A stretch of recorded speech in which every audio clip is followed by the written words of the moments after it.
pa rin siya para sa akin. Ayan, ito yung armrest. Pero kapag meron akong ganito, guys, napakasarap sa biyahe. Imagine mo, sa halagang mura, affordable, na pwede mong mabili, meron ka ng leather at armrest na ganito. May lagayan na rin siya ng dalawang bottled water. Meron na rin siya lagayan ng phone extra sa gitna. So, maraming nagtatanong, ano daw po ba yung gamit kong armrest? Alam mo, isa lang ang sagot ko. Itong armrest na to, ang ginagamit ko every day.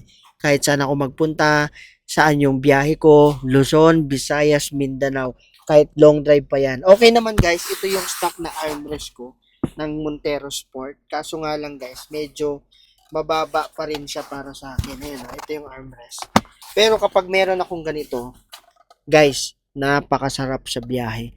Imagine mo, sa halagang mura, affordable, na pwede mong mabili, meron ka ng leather at armrest na ganito. May lagayan na rin siya ng dalawang bottled water.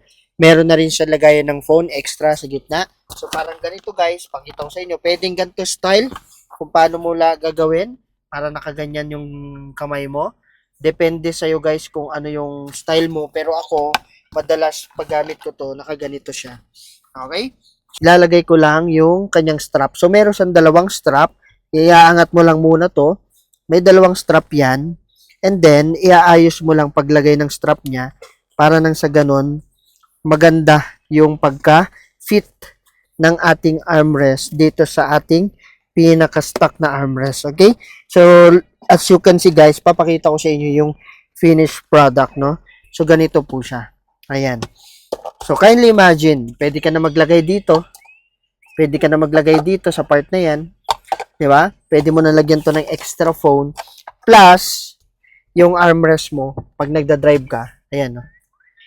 Diba? Talagang napakaganda at quality. Lalo na sa biyahe, napakalambot niya, ang sarap sa feeling na meron kang armrest. Kasi itong armrest ko matigas eh. Diba? Kasi nga, foam lang yan na manipis, ito makapal. Ayan, no? So, imagine mo, nagbabounce. So, lalo na kung mahabang biyahe, 4 hours, 5 hours, 3 hours, iba pa rin kapag nakarelax yung kamay mo dito. Hindi naman all the time ganyan tayo magbiyahe. Okay? So, kung gusto mo matry at ma-order to, nasa link ng Yellow Basket ko, guys. Kindly click the Yellow Basket at the same time para maka-avail ka habang available pa to. Dahil nagkakaubusan sa sobrang trending ng armrest na to. So, ano pang hinihintay mo? Follow for more. Dito ng bottled water, may dalawa siya. Pwede mo rin to iharap dito. So, depende sa style or depende sa paglagay mo. Ang maganda dito, mura na siya. At the same time, affordable. Napakaganda pa ng quality. So, armrest ba ang hinahanap mo na perfect and fit sa kotse mo? Baka ito na yun, guys.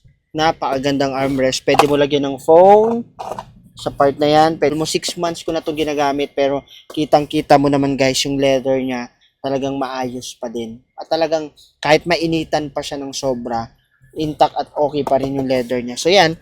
Pag nakaganyan ako, pag nakatambay sa kotse, so at least yung armrest hindi mababa, 'di ba? So kayang-kaya niyang gawin, lalo na sa armrest na to, perfect sa mga gusto at naghahanap ng ganitong klaseng armrest. So ano pang hinihintay mo? Ito na yung chance para pag-order ka, i-click mo lang yung Yellow Basket para na sa ganon magkaroon ka rin ng armrest na ganito. So thank you and follow for more.